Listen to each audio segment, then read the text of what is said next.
بسم الله الرحمن الرحيم. الحمد لله الذي أنزل على عبده الكتاب ولم يجعل له عوجا قيما لينذر بأسا شديدا من لدنه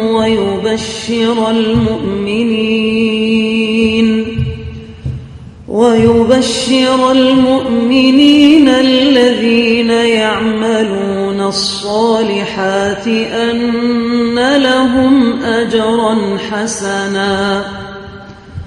ماكثين فيه أبدا وينذر الذين قالوا اتخذ الله ولدا ما لهم به من علم ولا لآبائهم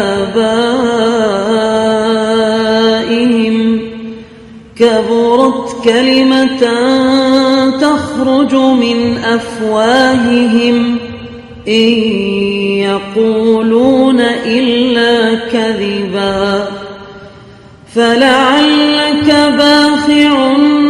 نفسك على آثارهم إن لم يؤمنوا بهذا الحديث أسفا إنا جعلنا ما على الأرض زينة لها لنبلوهم أيهم أحسن عملا وإنا لجاعلون ما عليها صعيدا جرزا أم حسبت أن أصحاب الكهف والرقيم كانوا من آياتنا عجبا إذ آوى الفتية إلى الكهف فقالوا ربنا آتنا من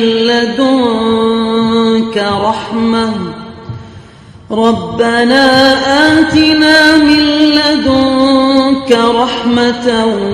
وهيئ لنا من أمرنا